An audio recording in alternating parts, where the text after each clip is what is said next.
So after we get the order and the customer has approved all of our art, the art department will print out the art and they'll bring it back here to me, in which I will sort it all out. And then we'll immediately come over here and we can prep everything and we put the art on the screens.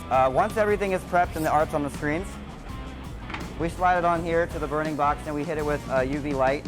It's very, very powerful. But I bring it down, we vacuum out all of the air.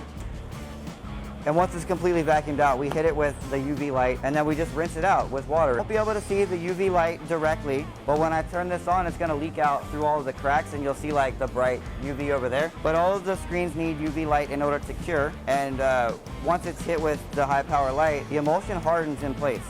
And so everything else that's hit by the water will become weak and it'll rinse out, allowing us to tape out the screen, put ink on the screen, and actually print the screen without anything going through the emulsion. So as far as this goes, we'll take the art off, file it away, and hit this with just a little bit of water.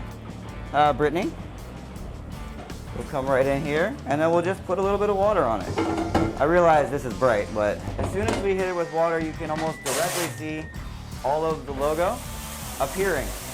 This process takes us about 5 minutes. As the longer the water soaks into it, the weaker the parts that were not hit by the UV light become, which basically, Greater Washington is what we'll rinse out of the screen as soon as it's done in about 4 minutes now. So I like to keep it wet and just keep going over it until it's weak enough to just rinse right on out.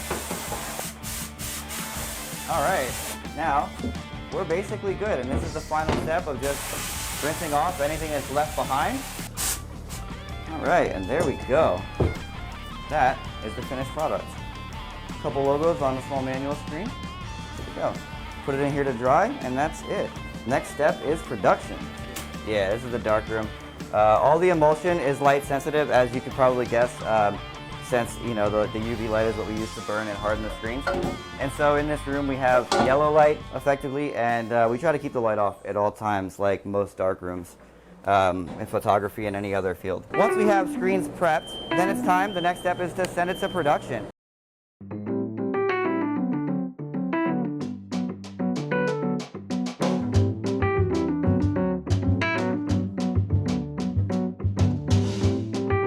After the shirt has been printed, the garment's got both hits of ink, it's been flash dry.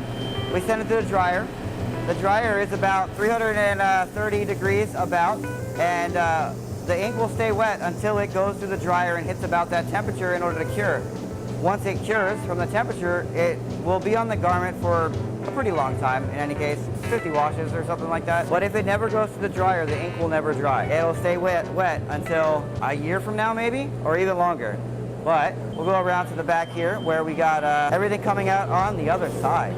And here we basically have what will be the finished product. Now this order still has to go and get fronts put on it, but that's about the final step unless we do customization. After here, if we need to put numbers or names or anything else, it'll go over for customizations, which is our heat transfers and our numbering presses over in the other area. But if there's none of that, then this is a complete order that we'll send to shipping, ship directly to the customer.